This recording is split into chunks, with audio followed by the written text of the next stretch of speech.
بسم اللہ الرحمن الرحیم۔ میں تو زمین میں لوٹ پوٹ ہو گیا، پھر نبی صلی اللہ علیہ وسلم کی خدمت میں حاضر ہوا تو آپ نے فرمایا کہ تیرے لیے صرف چہرے اور پونچھوں پر مسح کرنا کافی تھا، زمین پر لیٹنے کی ضرورت نہ تھی۔ میں حضرت عمر رضی اللہ عنہ کی خدمت میں موجود تھا کہ عمار رضی اللہ عنہ نے ان سے کہا، پھر انہوں نے پوری حدیث بیان کی۔ پس نبی کریم صلی اللہ علیہ وسلم نے اپنے ہاتھوں کو زمین پر مارا اور اس سے اپنے چہرے اور پونچھوں کا مسح کیا۔ ہم نبی کریم صلی اللہ علیہ وسلم کے ساتھ ایک سفر میں تھے کہ ہم رات بھر چلتے رہے، اور جب رات کا آخری حصہ آیا تو ہم نے پڑاؤ ڈالا، اور مسافر کے لیے اس وقت کے پڑاؤ سے زیادہ مرغوب اور کوئی چیز نہیں ہوتی۔ پھر ہم اس طرح غافل ہو کر سو گئے کہ ہمیں سورج کی گرمی کے سوا کوئی چیز بیدار نہ کر سکی۔ سب سے پہلے بیدار ہونے والا شخص فلاں تھا، پھر فلاں، پھر فلاں۔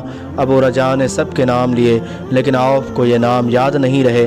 پھر چوتھے نمبر پر جاگنے والے حضرت عمر بن خطاب رضی اللہ عنہ تھے، اور جب نبی کریم صلی اللہ علیہ وسلم آرام فرماتے تو ہم آپ کو جگاتے نہیں تھے، یہاں تک کہ آپ خود بخود بیدار ہوں، کیونکہ ہمیں کچھ معلوم نہیں ہوتا کہ آپ پر خواب میں کیا تازہ وحی آتی ہے۔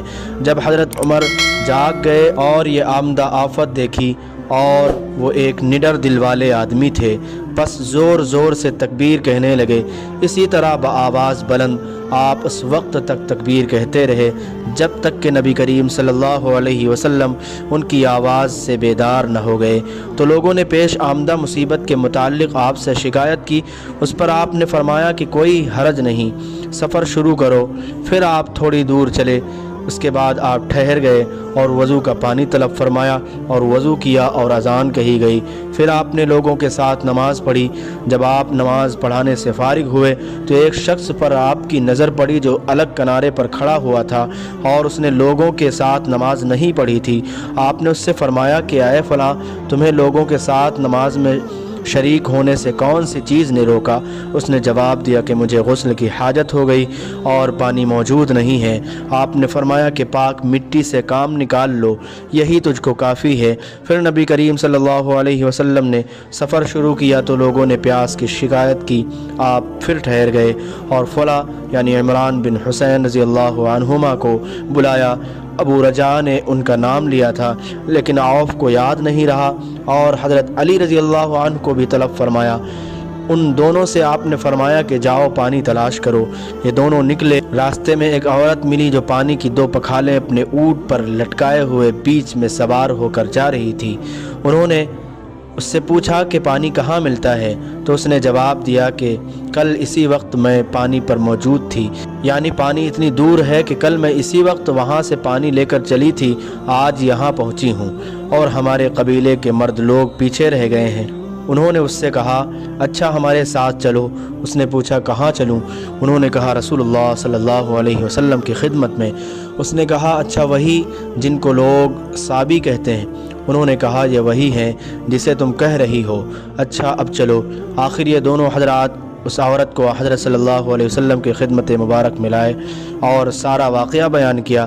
عمران نے کہا کہ لوگوں نے اسے اونٹ سے اتار لیا، پھر نبی کریم نے ایک برتن طلب فرمایا اور دونوں پکھالوں یا مشکیزوں کے منہ اس برتن میں کھول دیے، پھر ان کا اوپر کا منہ بند کر دیا، اس کے بعد نیچے کا منہ کھول دیا، اور تمام لشکریوں میں منادی کر دی گئی کہ خود بھی سیر ہو کر پانی پئیں اور اپنے تمام جانوروں وغیرہ کو بھی پلا لیں۔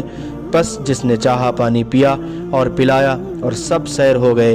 آخر میں اس شخص کو بھی ایک برتن میں پانی دیا جسے غسل کی ضرورت تھی۔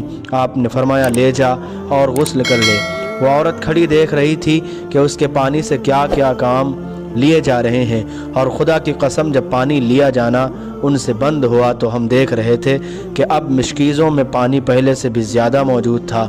پھر نبی کریم صلی اللہ علیہ وسلم نے فرمایا کہ کچھ اس کے لیے کھانے کی چیز جمع کرو۔ لوگوں نے اس کے لیے عمدہ قسم کی کھجور، عجوہ، آٹا اور ستو اکٹھا کیا، یہاں تک کہ بہت سارا کھانا اس کے لیے جمع ہو گیا۔ تو اسے لوگوں نے ایک کپڑے میں رکھا اور عورت کو اونٹ پر سوار کر کے اس کے سامنے وہ کپڑا رکھ دیا۔